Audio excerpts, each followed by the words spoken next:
অর্থনীতি ক্ষতিগ্রস্ত করাই ছিল এনবিআর আন্দোলনের উদ্দেশ্য, দাবি জ্বালানি উপদেষ্টার। রাজস্ব বোর্ডের বদলে হবে নীতি ও বাস্তবায়ন বিভাগ, তৈরি হচ্ছে নীতিমালাও। গতি বাড়ছে বিদেশি বিনিয়োগে। চলতি বছরের প্রথম 3 মাসে এসেছে $158 কোটি। ব্যবসা বান্ধব পরিবেশ নিশ্চিত ও দেশি বিনিয়োগে নজর দেওয়ার পরামর্শ ব্যবসায়ীদের। বাংলাদেশ বিমানের বোয়িং এর উড়োজাহাজে একের পর এক যান্ত্রিক ত্রুটি, মেরামত না করলে হতে পারে বিধ্বংসী। শাস্তি না হওয়ায় দায়িত্বে গাফিলতির পুনরাবৃত্তি। সরবরাহ কম থাকায় হবিগঞ্জে সবজির দামে আগুন। অধিকাংশ সবজির দাম বেড়েছে 5 থেকে 15 টাকা। চাহিদা বাড়ায় হিলি দিয়ে আমদানি বেড়েছে কাঁচা মরিচের, কমেছে দাম। এবং এবার ইউরোপীয় ইউনিয়ন ও মেক্সিকোর উপর 30% শুল্ক আরোপ ডোনাল্ড ট্রাম্পের। অগাস্ট থেকে কার্যকর। পাল্টা ব্যবস্থা নিলে হার আরও বাড়ানোর হুমকি মার্কিন প্রেসিডেন্টের।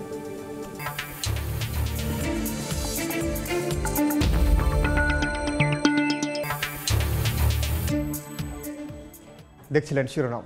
আমন্ত্রণ জানাচ্ছি দেশ ও দেশের বাইরের অর্থ বাণিজ্যের নানা খবর নিয়ে আমাদের নিয়মিত আয়োজন এ সময়ের বাণিজ্যে। আপনাদের সঙ্গে আছি আমি ওমর ইনাম। দেশের রাজস্ব আদায় বাধাগ্রস্ত করে অর্থনীতির ক্ষতি করাই ছিল জাতীয় রাজস্ব বোর্ড এনবিআর এর আন্দোলনকারীদের উদ্দেশ্য। এমনটাই দাবি করেছেন জ্বালানি উপদেষ্টা মোহাম্মদ ফাউজুল কবির খান। সকালে দেশের ব্যবসা বাণিজ্য, শিল্প, বন্দর ও রাজস্ব আহরণের অগ্রগতি নিয়ে সচিবালয়ে আয়োজিত সংবাদ সম্মেলনে এ কথা বলেন উপদেষ্টা। তিনি বলেন, এখন থেকে আর জাতীয় রাজস্ব বোর্ড বা এনবিআর নাম থাকবে না, এর বদলে হবে নীতি ও বাস্তবায়ন বিভাগ।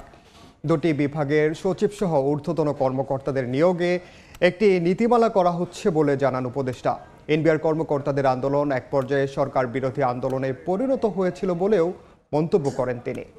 আপনারা জানেন যে দ্রুতই দিয়ে দেব, এটা হচ্ছে ওই পারে, সেটা হচ্ছে সচিব এবং ঊর্ধ্বতন এই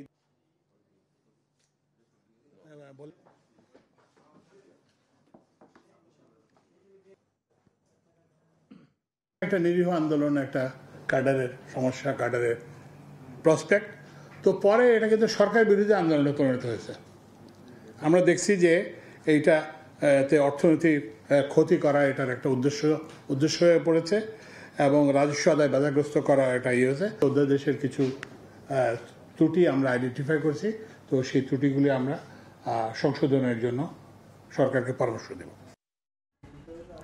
বিদেশি বিনিয়োগে গতি ফিরেছে এমন তথ্যই দিয়েছে বাংলাদেশ ব্যাংক। পরিসংখ্যান বলছে চলতি বছরের প্রথম 3 মাসে এসেছে $158 কোটি। বছর ব্যবধানে যা 49.45% বেশি। এ সময় বিনিয়োগকারীরা নিয়ে গেছেন $71 কোটি, যা আগে এক বছর আগের তুলনায় $6 কোটি বেশি। এ অবস্থায় ব্যবসায়ী নেতারা বলছেন, কাঙ্ক্ষিত ভিনদেশি বিনিয়োগ আনতে ব্যবসা বান্ধব পরিবেশ নিশ্চিত করার পাশাপাশি নজর দিতে হবে দেশি বিনিয়োগে। MS আরিফিনের রিপোর্ট। দীর্ঘদিন ধরে জ্বালানি সংকট সহ নানা কারণে যখন মন্দাভাব ব্যবসা বাণিজ্য ও পণ্য উৎপাদনে, তখন বাংলাদেশ ব্যাংক জানালো দেশে বিনিয়োগ বাড়িয়েছেন বিদেশিরা। কেন্দ্রীয় ব্যাংকের তথ্য, গেল জানুয়ারি থেকে মার্চ প্রান্তিকে দেশে বিদেশি বিনিয়োগ এসেছে $157 কোটি 62 লাখ। গত বছর একই সময়ে যা ছিল $105 কোটি 46 লাখ। এ সময় বিদেশিরা তাদের বিনিয়োগ থেকে নিয়ে গেছেন $71 কোটি 15 লাখ। এক বছর আগের তুলনায় যা 9.26% বেশি। হিসাব বলছে ওই প্রান্তিকে দেশে নিট বিদেশি বিনিয়োগ হয়েছে $86 কোটি 46 লাখ। বছর ব্যবধানে যা বেড়ে হয়েছে 114.31%। তথ্য বলছে, রাজনৈতিক অস্থিরতায় গেল বছর জুলাই থেকে সেপ্টেম্বরে কমার পর পরের প্রান্তিক অক্টোবর থেকে ডিসেম্বর থেকেই বাড়তে থাকে বিদেশি বিনিয়োগ। ব্যবসায়ী নেতারা বলছেন, বিনিয়োগ বাড়লেও এখনো তা কাঙ্ক্ষিত পর্যায়ের অনেক নিচে। আমাদের ম্যাক্রো ইকোনমিক পার্সপেক্টিভ থেকে এটা মোটেই রেলেভেন্ট কিছু না, কারণ আপনারা দেখেন যে আমাদের টোটাল ইনভেস্টমেন্টের মধ্যে কিংবা টোটাল ক্রেডিট ফ্লোর 1%ও এটা হয় না এফডিআই। সো সেই ক্ষেত্রে আসলে এটা যে খুব বড় ধরনের কোনো ইম্প্যাক্ট আছে আমাদের ইকোনমিতে তা না। বিদেশি বিনিয়োগ বাড়াতে তাই তাদের পরামর্শ, একদিকে যেমন নিশ্চিত করতে হবে ব্যবসা বান্ধব পরিবেশ, তেমনি গুরুত্ব দিতে হবে দেশি বিনিয়োগে। আমাদের উদ্যোক্তারা ইনভেস্টমেন্ট করেন কোত্থেকে? তারা তো আসলে যে প্রফিটটা করেন সেটাই রিইনভেস্টমেন্ট করেন। কিন্তু যদি আমাদের ম্যাক্রো ইকোনমিক পলিসি এবং ফিসকাল পলিসি যদি থাকে ইনভেস্টমেন্ট কমিয়ে দেওয়া, তাহলে ইনভেস্টমেন্ট কমবেই, এবং সেটাই কিন্তু আমরা গত 1 বছর ধরে দেখতে পাচ্ছি। এটার ফলে যেটা হচ্ছে যে ইকোনমিক গ্রোথ হচ্ছে না, আমাদের গ্রোথ লেভেল আসলে 3.5%-এ নেমে আসছে, এবং এটা কিন্তু আমাদের জন্য একটা বড় ধরনের চাপ সৃষ্টি করছে আমাদের শ্রমবাজারে। বাংলাদেশ ব্যাংকের তথ্য, অর্থনৈতিক অঞ্চল, রপ্তানি প্রক্রিয়াকরণ অঞ্চলের বাইরে বিদেশি বিনিয়োগকারীদের আগ্রহ বেশি। MS আরিফিন, সময় সংবাদ, ঢাকা। নার্সিং পেশার চাহিদা থাকলেও সরকারি হাসপাতালগুলোতে শূন্য পদের সংখ্যা কম। অন্যদিকে বেসরকারি হাসপাতালে দেওয়া হয় নিম্ন বেতন। এতে সম্ভাবনাময় পেশাটি বিকশিত হতে পারছে না। তবে দেশের বাইরে বিপুল চাহিদাকে সামনে রেখে এ পেশার উন্নয়নে এগিয়ে আসছে বিভিন্ন বেসরকারি প্রতিষ্ঠান। নাটোরে এমন একটি প্রতিষ্ঠান ঘুরে এসে নার্সিং পেশার সম্ভাবনা ও চ্যালেঞ্জ তুলে ধরছেন সহকর্মী সাইফুল ইসলাম।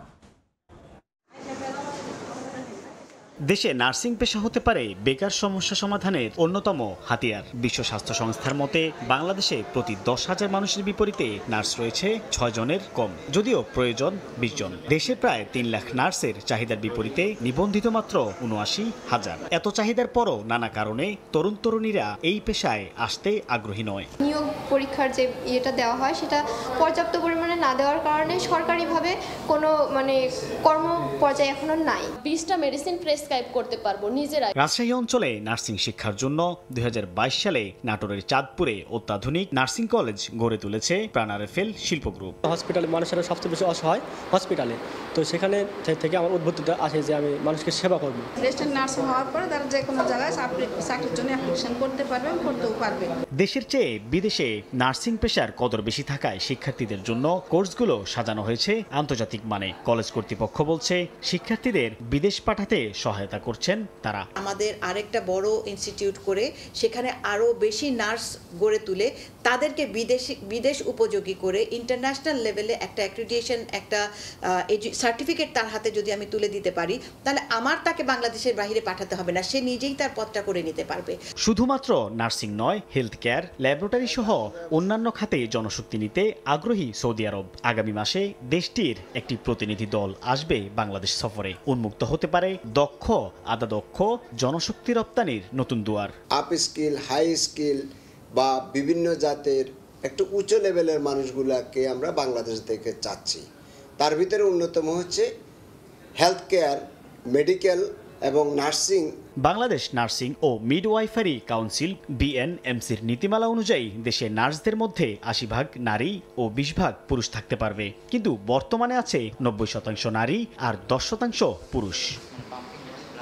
একদিকে সরকারি হাসপাতালে নিয়োগে ভাটা, অন্যদিকে চিকিৎসক এবং নার্সের মধ্যে তৈরি হচ্ছে অনুপাতে-ক্ষীণতা, যার কারণে স্বাস্থ্যসেবার মানও কমছে।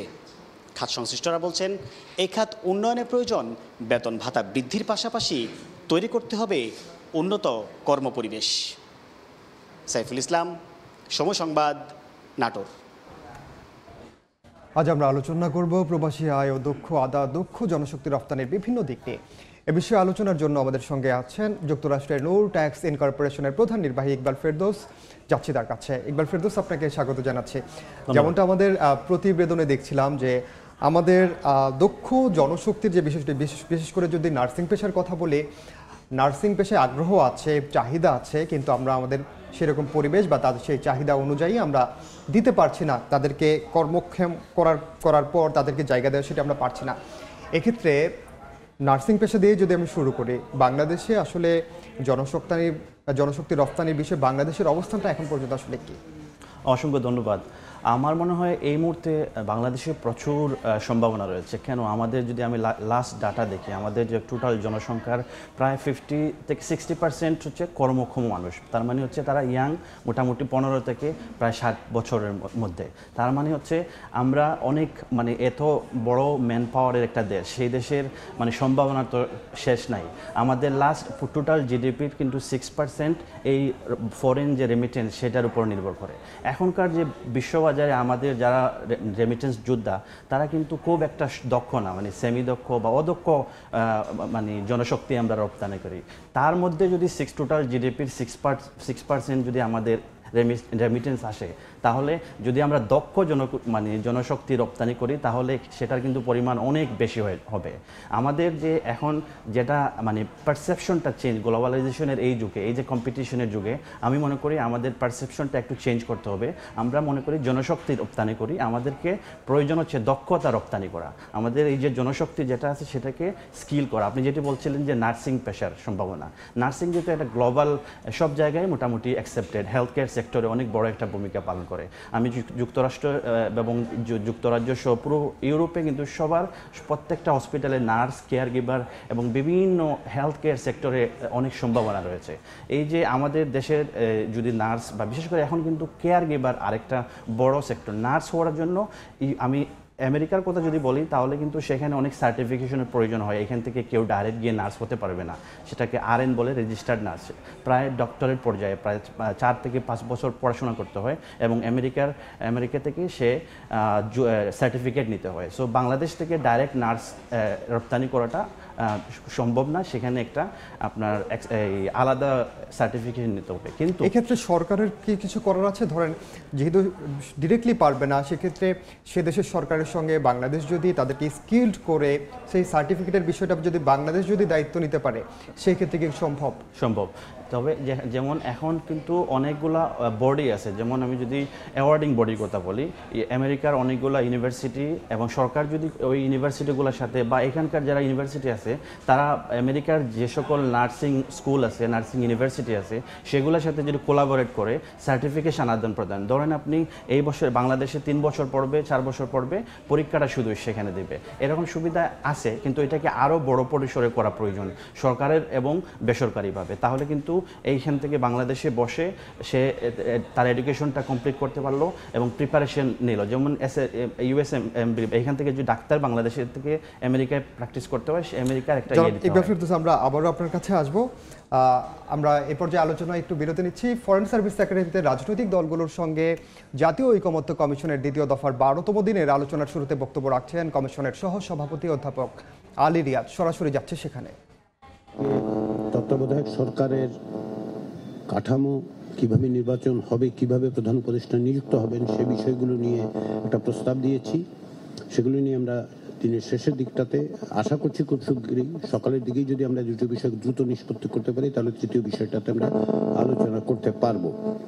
তো সেদিক থেকে যেটা সবচেয়ে গুরুত্বপূর্ণ, আমাদের কিছু মৌলিক বিষয়ে ঐক্যমত্য প্রতিষ্ঠার মধ্য দিয়ে দ্রুততার সঙ্গে এই একটি জাতীয় সনদে উপনীত হতে হবে। সেটার লক্ষ্য আমাদের 30শে জুলাইয়ের মধ্যে যে কোনো প্রক্রিয়ায়, বড়জোর আমরা 31 তারিখ পর্যন্ত যেতে পারি। আমরা চেষ্টা করছি জুলাই মাসের মধ্যে যেভাবেই হোক এই জায়গায় একটা যৌক্তিক জায়গায় আসা এবং আগস্টের আন্দোলনের শহীদদের প্রতি এটা হবে আমাদের যে দায়িত্ব আছে, সে দায়িত্ব পালনের একটি পদক্ষেপ। সেই বিবেচনায় আপনাদের অংশগ্রহণের জন্য ধন্যবাদ। আমরা আশা করছি যে আলোচনা এই পর্যায়ে, বিশেষত এই সপ্তাহে আলোচনা একটু দ্রুততার সঙ্গে অগ্রসর হবে। সেজন্য আমি বারবার আপনাদেরকে অনুরোধ করেছি সংক্ষেপে সুনির্দিষ্টভাবে আলোচনা করলে সুবিধা হবে এবং সেটা অনেক ক্ষেত্রে আমরা গত কয়েকদিন সেই জায়গায় আসতে পেরেছি যে আমরা সবাই প্রকৃতপক্ষে সুনির্দিষ্টভাবেই কথা বলছি। ফলে আমাদের দ্রুততার সঙ্গে অগ্রসর হয়ে জাতীয় সনদের জায়গায় পৌঁছতে পারলে আপনাদের দিক থেকে, আমাদের দিক থেকে এবং নাগরিকদের দিক থেকে সকলেই প্রত্যাশায় আছেন, দেখছেন এবং তারা নিঃসন্দেহে প্রত্যাশা করছেন যে আমরা খুব দ্রুততার সঙ্গে সেখানে যেতে পারবো। সেই প্রচেষ্টায় আপনাদের আন্তরিক সহযোগিতার জন্য ধন্যবাদ এবং আবারও এই সপ্তাহে আমরা 3 দিন বৈঠকে মিলিত হব। এই 3 দিনে আমরা একটু বড় রকমের অগ্রগতি অর্জন করতে চাই। এটা আমরা বলতে আমরা শুধু কমিশন নয়, আপনাদের কথা বলছি, আমরা সকলেই চাই সেই জায়গাটাতে আমাদের আসতে হবে। সেটা প্রত্যাশা করে সবাইকে আবারও ধন্যবাদ জানিয়ে আমি আমার বক্তব্য শেষ করছি। সরাসরি যুক্ত ছিলাম রাজধানীর ফরেন সার্ভিস একাডেমিতে। আজ আমরা আলোচনা করছিলাম দক্ষ জনশক্তি রপ্তানির বিষয়ে। এই বিষয়ে আলোচনার জন্য আমাদের সঙ্গে আছেন নূর ট্যাক্স ইনকর্পোরেশন থেকে কর্মকর্তা ইকবাল ফেরদৌস। আবারও যাচ্ছি তার কাছে। ইকবাল ফেরদৌস, আপনাকে আবারও স্বাগত জানাচ্ছি। এবং আমরা যেখানে আলোচনায় ছিলাম যে দক্ষ জনশক্তি রপ্তানির বিষয়ে, বিশেষ করে নার্সিং সেক্টরের কথা বলছিলেন যে নার্সিং পেশাটা অবশ্যই দেশব্যাপী চাহিদা আছে, আপনি হেলথ সেক্টরের কথা বলছিলেন। সেই জায়গায় যদি আমি বলি যে বাংলাদেশের যে বেসরকারি প্রতিষ্ঠানগুলো যেভাবে এগিয়ে আসছে, সরকারের পক্ষ থেকে আসলে কী ধরনের উদ্যোগ নেওয়া প্রয়োজন? আমি মনে করি সরকারের পক্ষ থেকে এই যে বেসরকারি যে সকল প্রতিষ্ঠান সেগুলোকে আরও মোর পৃষ্ঠপোষকতা প্রয়োজন। তাদের যে সকল সমস্যা আছে সেই সমস্যাগুলোকে মানে করা, সমাধান করা এবং তাদেরকে সাপোর্ট দেওয়া, যে তাদেরকে ইন্সপায়ার যদি করা হয় যে তোমরা এই, কারণ সরকারিভাবে অনেকগুলো ম্যানেজমেন্টের প্রবলেম হয়, যেমন ব্যুরোক্রেটিক প্রবলেম থাকে, সেটাকে যদি আপনার বেসরকারি যে সকল প্রতিষ্ঠান আছে তাদেরকে মোর ইন্সপায়ার করা হয়, তাদেরকে যদি যে সকল সমস্যা আছে সেই সকল সমস্যাগুলোকে সমাধান করে মূলত তাদেরকে অনুপ্রাণিত করা, তাহলে তারা যখন দেখবে যে এখান থেকে আমাদের বিজনেস বাড়ছে, যখন যে বিজনেস গ্রো হয় তখন তো ডেফিনেটলি তারা আরও মোর উৎসাহিত হবে এবং আরও ভালোভাবে চেষ্টা করবে যাতে এই যে সার্ভিস যেগুলো আছে শুধুমাত্র বেসরকারি প্রতিষ্ঠানগুলোর সঙ্গে কোলাবোরেশন করে কাজ করতে হবে। কারেক্ট। আরেকটি বিষয় যে আমরা তো নার্সিং পেশার কথা বলছিলাম, এছাড়া নার্সিং পেশার বাইরে আর কোন কোন সেক্টরে বিশেষ করে দক্ষ জনশক্তি রপ্তানির ক্ষেত্রে সম্ভাবনাময় আপনি পেশাগুলো দেখছেন? প্রচুর। আমি বলবো যে এখন নার্সিংয়ের থেকেও আরও মোর যে সকল easy way to enter care giver রয়েছে, তারপরে আপনার এখন ফ্রিল্যান্সিং বড় একটা মানে পুরো বিশ্বব্যাপী একটা বড় মার্কেট, কিন্তু গিগ ওয়ার্কার এবং রিমোট জব এবং গিগ ওয়ার্কার খুবই ইজি টু এন্টার। আমাদের দেশের যে সকল তরুণ আছেন তারা এই দেশে বসে কিন্তু সামান্য একটু নিজের স্কিল ডেভেলপমেন্ট করে সে বাংলাদেশে বসে আমেরিকার বিভিন্ন কোম্পানিতে কাজ করতে পারে গিগ ওয়ার্কার হিসেবে। আবার সে যদি চায় যে রিমোটলি ডাইরেক্ট একটা জব করবে এই দেশে বসে, সে কিন্তু রিমোটলি বাংলাদেশে বসে $1000 থেকে শুরু করে $5000 পর্যন্ত ইনকাম করা সম্ভব। বিভিন্ন সেক্টর রয়েছে, আপনি ডিজিটাল সার্ভিসের অনেকগুলো সার্ভিস আছে, SEO থেকে শুরু করে আপনার গ্রাফিক্স ডিজাইন, ভিডিও এডিটিং, এই সকল সেক্টরে আপনার আপওয়ার্ক, ফ্রিল্যান্সিংয়ে প্রচুর কাজ আছে। কেউ যদি কোনো কিছু নাও জানে, মানে সামান্য ধরেন ডাটা এন্ট্রি করে কিন্তু প্রচুর ইনকাম করা সম্ভব বাংলাদেশে বসে, আমি বলছি। এবং এখান থেকে যদি ধরেন সে প্রপার স্কিলটা ডেভেলপ করে, বিশেষ করে আইটি সেক্টরে কিন্তু হিউজ প্রসপেক্ট আমেরিকাতে। এখান থেকে যদি কেউ ডেটা অ্যানালিস্ট হতে পারে, সফটওয়্যার কোয়ালিটি অ্যাসুরেন্স ইঞ্জিনিয়ার হতে পারে, তারপরে সফটওয়্যার ডেভেলপার হতে পারে, ডেভঅপস ইঞ্জিনিয়ার হতে পারে, এদের কিন্তু, কারণ এটা একটা গ্লোবাল ল্যাঙ্গুয়েজ, আপনি বাংলাদেশে এই সকল যে সাবজেক্ট আছে এটার আমেরিকাতে গেলেও যেমন আপনি সেটা ইউরোপেও যায় তেমন। মানে মূল জিনিসটা হচ্ছে তাকে যদি স্কিল হয়, সে বাংলাদেশে বসে, অনেকের যে সমস্যা থাকে বাংলাদেশের বাইরে যাওয়ার, ফ্যামিলির কারণে হতে পারে বা বিভিন্ন কারণে সে বাংলাদেশে। এক্ষেত্রে আসলে আমাদের প্রধান অন্তরায় কি, মানে বাধাটা কোথায়, আসলে তাদেরকে আমরা কেন দক্ষ করতে পারছি না?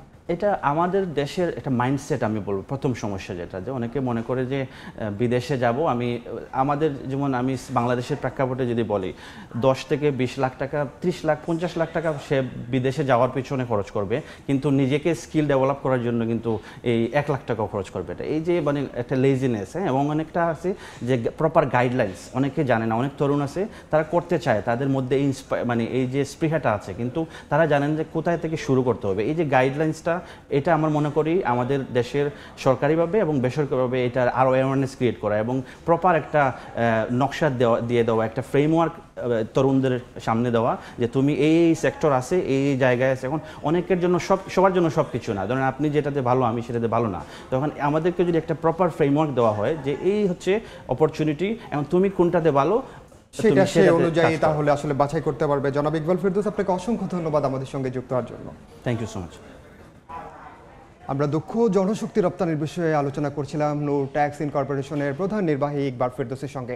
এবার বন্দর বাণিজ্যের খবর।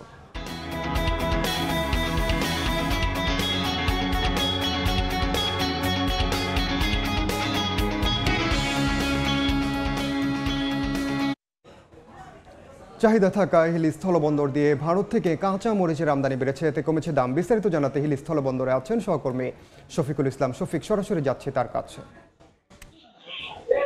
হিলি স্থলবন্দর দিয়ে ভারত থেকে পণ্য আমদানি রপ্তানি বাণিজ্য পুরোটাই স্বাভাবিক রয়েছে। ভারত থেকে প্রতিদিনের মতো পণ্যবাহী ট্রাক বন্দরে প্রবেশ করছে এবং বাংলাদেশ থেকে ভারতে যে রপ্তানি, সে রপ্তানিটা কিন্তু তুলনামূলক কিছুটা বৃদ্ধি পেয়েছে। এখান থেকে বিশেষ করে গার্মেন্টসের তুলা, তুলা, এখানে জুস এবং সুপারি বিভিন্ন পণ্যই কিন্তু ভারতে রপ্তানি হচ্ছে, যে রপ্তানিগুলো মাঝে কিন্তু টোটালে বন্ধ হয়ে গেছিল। তারপরে সম্প্রতি যে দেশের বাজারে কাঁচামরিচের দাম ঊর্ধ্বমুখী, সেই ঊর্ধ্বমুখী ঠেকাতে গত বৃহস্পতিবার থেকে হিলিস্থল বন্ধ দিয়ে ভারত থেকে কাঁচামরিচের আমদানি শুরু হয়েছে। প্রথম দিকে 2 ট্রাক হলো, গতকালকে 6 ট্রাকে 55 মেট্রিক টন কাঁচামরিচ আমদানি হয়েছে। কাঁচামরিচ আমদানি হওয়ার পরে বাজারে যে একটা ঊর্ধ্বমুখী দাম, সেটা কিন্তু অনেকটা নিয়ন্ত্রণে চলে এসেছে। আজকে হেলে বাজারে বা আড়তের কথা যদি বলি, প্রতি কেজি কাঁচামরিচ বিক্রি হচ্ছে 150 থেকে 160 টাকা কেজি দরে বিক্রি হচ্ছে। তার মানে প্রতি কেজিতে প্রায় 80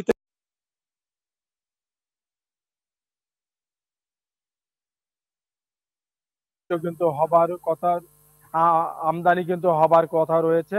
এখন পর্যন্ত কাঁচামরিচ যেহেতু বন্দরে প্রবেশ করেনি, তো ব্যবসায়ীরা বলছেন যেহেতু বন্যা বা খরা, সেটা কিন্তু অনেকটা কিন্তু বিভিন্ন জায়গায় কিন্তু কাঁচামরিচের কিন্তু সরবরাহ বৃদ্ধি পাচ্ছে, যার কারণে ভারতীয় কাঁচামরিচের যে চাহিদা সেটা কিন্তু অনেকটা সর্ববৃদ্ধি পেয়েছে। হিলিস্থল বন্দর থেকে আমার কাছে ছিল এতটুকু সর্বশেষ। বাজারের খবর। সপ্তাহের প্রথম কার্য দিবসে মিশ্র প্রবণতায় দিয়ে চলছে লেনদেন। বিস্তারিত জানতে চলে যাব ঢাকা স্টক এক্সচেঞ্জ ডিএসসি এর ওয়েবসাইটে। দেখি আজ আসলে কেমন এখন পর্যন্ত লেনদেন হচ্ছে। আমরা যেমনটি বলছিলাম যে মিশ্র লেনদেনের প্রবণতার মধ্য দিয়ে লেনদেন চলছে। মূলত আমরা যেমনটি দেখতে পাচ্ছি যে মাত্র তো আসলে শুরু হলো, খুব বেশিক্ষণ হয়নি, 10টা থেকে যেহেতু লেনদেন শুরু হয়েছে, মিশ্র প্রবণতা চলছে। লেনদেনের ক্ষেত্রে দেখতে পাচ্ছি ঋণাত্মক ধারায়, অর্থাৎ নিম্নমুখী ধারায় 0.98-এর একটু বেশি কমে এটির মিশ্র ধারা, এবং 4 পয়েন্ট কমে এখন পর্যন্ত ডিএসসি প্রধান সূচক সেটি অবস্থান করছে 5063 পয়েন্টের কিছু বেশি। অর্থাৎ এটির এখন পর্যন্ত আসলে নিম্নমুখী ধারায় আছে, ঋণাত্মকে আছে। এবং ডিএসসিএস বা সরিয়া সূচক, ডিএসসিএস ইন্ডেক্স, সেটি আমরা দেখতে পাচ্ছি এটি কিছুটা ঊর্ধ্বমুখী এবং 0.83967 বেড়ে বর্তমানে তা অবস্থান করছে 1101 পয়েন্টের কিছু বেশিতে। এবং যে বাছাই সূচক, অর্থাৎ বিশেষ বাছাইকৃত 30টি প্রতিষ্ঠানের শেয়ার নিয়ে ডিএসসি 30 ইন্ডেক্স, সেটিও নিম্নমুখী, 0.124 কমে 2.3862 কমে বর্তমানের এটির পয়েন্ট দাঁড়িয়েছে 1906 পয়েন্টে। অর্থাৎ দিনের যে আসলে শুরুটা ভালোই ছিল, কিন্তু সময় যেতে যেতে সেটি কমেছে। বিশেষ করে আমরা দেখতে পাচ্ছি ঠিক 10টার পর ঊর্ধ্বমুখী ধারায় লেনদেন হচ্ছিল, কিন্তু 10:30টার ঠিক আগে দিয়ে এটি একেবারে নেমে যায়। আবার 10:30টার পর যাওয়ার সঙ্গে সঙ্গে, সময় যাওয়ার গড়ানোর সঙ্গে সঙ্গে আমরা আবারও দেখছি যে লেনদেনের আসলে বেড়েছে। আবার 11টার পর থেকে সেটি আবার কমতে থাকে। অর্থাৎ মিশ্র প্রবণতার মধ্য দিয়ে মূলত এই আজকের সপ্তাহের প্রথম কার্য দিবসে ডিএসসি যে সূচক, সেগুলো লেনদেন আসলে চলছে।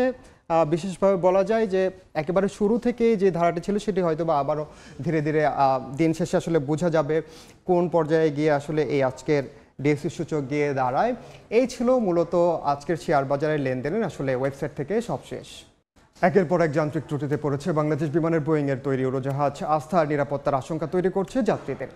এয়ার ইন্ডিয়ার বিমান দুর্ঘটনার পরও বোয়িং থেকে এখনও কোনো নির্দেশনা দেওয়া হয়নি বলে জানিয়েছে বাংলাদেশ বিমান। বিশেষজ্ঞদের মতে নিয়মিত পরীক্ষার পাশাপাশি পাইলট ও ক্রুদের কাছ থেকে পাওয়া নোটগুলোর সমাধান করা হয় কিনা তা খতিয়ে দেখা। আর বিমানের সাবেক কর্মকর্তারা বলছেন শাস্তির নজির না থাকায় দায়িত্বে গাফিলতির পুনরাবৃত্তি ঘটছে সংস্থাটিতে। কাজল আব্দুল্লাহর রিপোর্টে বিস্তারিত।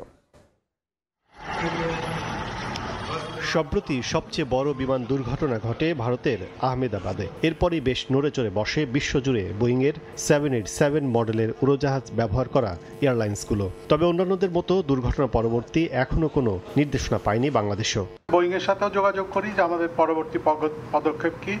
বোয়িং আমাদেরকে এই ব্যাপারে এখনো কোনো সিদ্ধান্ত তারা করে নাই। তারা বলছে যে এটা ইনভেস্টিগেশন হওয়ার পরে যদি কোনো কিছু হয় তাহলে তারা আমাদেরকে সেটা কমপ্লাই করার জানাবে। এমন পরিস্থিতির মধ্যেই মাথাচাড়া দিয়ে উঠছে যান্ত্রিক ত্রুটিতে ফ্লাইট বাতিল, দেরিতে যাত্রা, উইন্ডশিল্ড ফেটে যাওয়া কিংবা চাকা খুলে পড়ার মতো বিষয়। আবার কোনো সময় রানওয়েতে আটকে পড়ছে বিমানের ল্যান্ডিং গিয়ার। বছরখানিকের বেশি সময় ধরেই বোয়িংয়ের তৈরি বাংলাদেশ বিমানের বহরে থাকা অনেক উড়োজাহাজেরই সমস্যা এখন নিত্যদিনের ঘটনা। সংস্থাটি নিয়মিত পরীক্ষার কথা জানালেও বিশেষজ্ঞরা বলছেন স্বল্প কারিগরি সমস্যা মেরামত না হলে যে কোনো সময় তা হতে পারে বিধ্বংসী। এক্ষেত্রে প্রতিটি ফ্লাইটে পাইলটদের দেয়া লকশিটের নোট গুরুত্বের সঙ্গে চেক আপের পরামর্শ তাদের। গত 6 মাসের যে ডিফেক্ট এন্ট্রিগুলো হয়েছে, লগ বই যেগুলো আছে সেইগুলো ঠিক মতন অ্যাড্রেস করা হয়েছিল কিনা এইটা দেখা উচিত। ঠিক মতন যদি অ্যাড্রেস না করা হয়ে থাকে কিন্তু সাবসিকুয়েন্টলি কিন্তু ওইটার এফেক্টটা হয়তো ওই সময় ঠিক মতন হয়নি, কিন্তু কোনো রকম হয়েছে, ওইটা কিন্তু এফেক্টটা 6 মাস পরে বা 3 মাস পরে হতে পারে। বাংলাদেশ বিমান সংশ্লিষ্টরা বলছেন উড়োজাহাজের হেলথ মনিটরিং কার্যক্রম উৎপাদনকারী প্রতিষ্ঠান ও এয়ারলাইন্স কর্তৃক নিয়মিত করার পরও বিশেষভাবে দায় রয়েছে প্রকৌশল বিভাগের। তবে গাফিলতির শাস্তি দেওয়ার নজির নেই সংস্থাটিতে। যেহেতু আমি এখন পর্যন্ত শুনিনি, জানিনি, দেখিনি, হ্যাঁ, এবং উল্টো দেখেছি পাইলটদের ক্ষেত্রে কেস করে তারপরে মাফ করে দেওয়া হয়েছে ইত্যাদি, তাহলে অ্যাকাউন্টেবিলিটি কি থাকলো? একটা জিনিসের পুনরাবৃত্তি কখন হয়? যে বা যারা এটা করছে তারা গট অ্যাওয়ে উইথ ইট, তখনই কিন্তু তারা এটা করে। বর্তমানে বাংলাদেশ বিমানের বহরে 21টি উড়োজাহাজ রয়েছে। এর মধ্যে 787 সিরিজের 6টি সহ 16টি উড়োজাহাজই বোয়িং কোম্পানির। কাজল আব্দুল্লাহ, সময় সংবাদ, ঢাকা।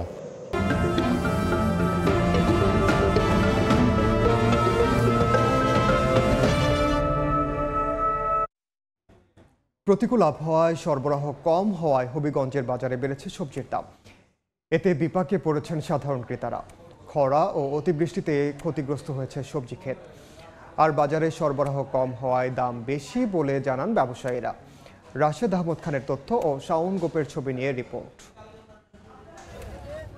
ভোর হতেই নিজেদের উৎপাদিত তাজা সবজি নিয়ে প্রান্তিক কৃষকরা উপস্থিত হন হবিগঞ্জের কোর্ট স্টেশন এলাকার চাষি বাজারে। বিষমুক্ত দেশীয় সবজির সবচেয়ে বড় এ বাজার থেকে সবজি কিনে জেলার বিভিন্ন বাজারে বিক্রি করেন পাইকাররা। নিরাপদ সবজি কিনতে খুচরা ক্রেতারাও আসেন এখানে। কিন্তু চলতি মৌসুমে বাজারে সবজির দাম অনেকটাই বেশি। সব ধরনের সবজির দামই 5 থেকে 15 টাকা পর্যন্ত বেড়েছে। এতে ক্ষোভ জানিয়েছেন সাধারণ ক্রেতারা। ব্যবসায়ীরা জানান অসময়ে টানা বৃষ্টির কারণে বেড়েছে দাম, তবে কিছুদিনের মধ্যেই দাম কমে যাবে বলে আশা তাদের। সবজির যে দাম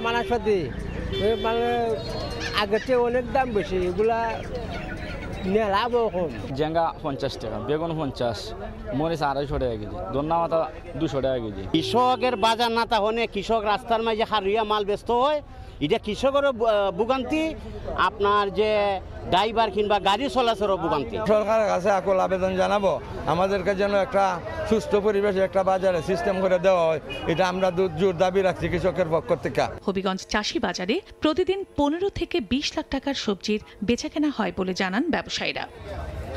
সময় এশিয়ার অন্যতম বড় পেইন্ট প্রস্তুতকারক এশিয়ান পেইন্টস বাংলাদেশে 2025 সালের জন্য কালার অফ দ্য ইয়ার ঘোষণা করেছে। শনিবার রাজধানীর একটি হোটেলে এক জমকালো আয়োজনে কালার নেক্সট 2025 উদ্বোধন করা হয়। এবছর কার্ডিনালকে কালার অফ দ্য ইয়ার ঘোষণা করা হয়েছে। দেশের শীর্ষস্থানীয় ডিজাইনার ও স্থাপত্য শিল্পীদের সঙ্গে নিয়ে যৌথ গবেষণার মাধ্যমে প্রতি বছর অফ দ্য ইয়ার ঘোষণা করে কোম্পানিটি। অনুষ্ঠানে এশিয়ান পেইন্টস ইন্টারন্যাশনালের প্রধান নির্বাহী কর্মকর্তা জোসেফ ফিপেন, আঞ্চলিক প্রধান বুদ্ধাদিত্য মুখার্জি সহ এশিয়ান পেইন্টসের ঊর্ধ্বতন কর্মকর্তারা উপস্থিত ছিলেন।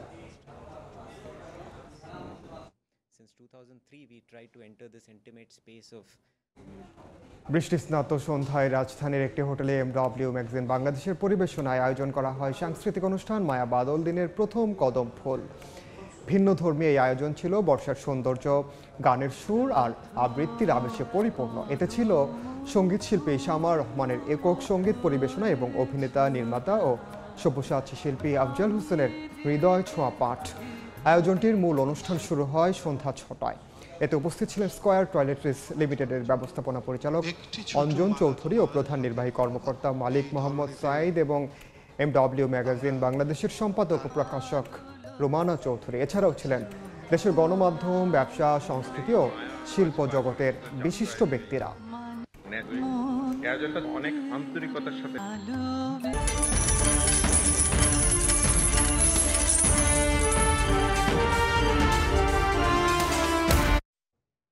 বিশ্ববাজারে বেড়ে চলেছে অপরিশোধিত তেলের দর। সপ্তাহ ব্যবধানে বেড়েছে ক্রুড অয়েল, ব্রেন্ট, গ্যাসোলিন সহ অধিকাংশ জ্বালানির দাম। ট্রেডিং ইকোনমিক্সের তথ্য রোববার সকালে বিশ্ববাজারে 3.27% বেড়ে ক্রুড অয়েলের দাম চড়েছে ব্যারেল প্রতি 67.75 ডলারে, যা সপ্তাহ ব্যবধানে বেড়েছে 3.45%। ব্রেন্টের দাম গতকালের তুলনায় 2.99% বেড়ে বিশ্ববাজারে ব্যারেল প্রতি বিক্রি হচ্ছে 70.69 ডলারে। প্রাকৃতিক গ্যাসের দামও বাড়তির দিকে 0.58% বেড়ে সকালে বিশ্ববাজারে প্রতি MMBTU বিক্রি হচ্ছে 3.35 ডলারে। সপ্তাহ ব্যবধানে দাম বেড়েছে 0.89%। এদিকে গতকালের তুলনায় বিশ্ববাজারে গ্যাসোলিনের দাম বেড়েছে 1.65% সপ্তাহ ব্যবধানে, যা 3.51% দাঁড়িয়েছে। চলতি বছরের অগস্ট থেকে ইউরোপীয় ইউনিয়ন ও মেক্সিকোর পণ্য আমদানির উপর 30% শুল্ক আরোপের ঘোষণা দিয়েছেন মার্কিন প্রেসিডেন্ট ডোনাল্ড ট্রাম্প। এমনকি পাল্টা শুল্ক আরোপ করে প্রতিশোধ নেওয়ার চেষ্টা করলে শুল্কের পরিমাণ আরও বাড়বে বলে হুঁশিয়ারি দেন তিনি। আকস্মিক এই বড় আকারের শুল্কের প্রভাবে নড়েচড়ে বসেছে ইউরোপীয় নেতারা। এই শুল্ক আরোপ বেলজিয়ান চকলেট, আইরিশ বাটার এবং ইতালীয় অলিভ অয়েলের বাজারে প্রভাব ফেলার পাশাপাশি বাণিজ্য যুদ্ধ শুরু করতে পারে বলে শঙ্কা তাদের। এই অবস্থায় আবারও হোয়াইট হাউসের সঙ্গে আলোচনা শুরুর কথা ভাবছে ব্রাসেলস। এ পর্যায়ে শীর্ষ সংবাদগুলো জানিয়ে দিচ্ছি আরেকবার। প্রশাসন ক্যাডারের সঙ্গে দ্বন্দ্বের জেরে এনবিআর আন্দোলন পরবর্তীতে রূপ নেয় সরকার বিরোধী ষড়যন্ত্রে দাবি জ্বালানি উপদেষ্টার। আস্থা হারিয়েছেন কর্মকর্তারা। গতবর্ষে বিদেশি বিনিয়োগে চলতি বছরের প্রথম 3 মাসে এসেছে 158 কোটি ডলার। ব্যবসা বান্ধব পরিবেশ নিশ্চিত ও দেশি বিনিয়োগে নজর দেওয়ার পরামর্শ ব্যবসায়ীদের। এবং বাংলাদেশ বিমানের বোয়িংয়ের উড়োজাহাজে একের পর এক যান্ত্রিক ত্রুটি, মেরামত না করলে হতে পারে বিধ্বংসী। শাস্তি না হওয়ায় দায়িত্বে গাফিলতির পুনরাবৃত্তি।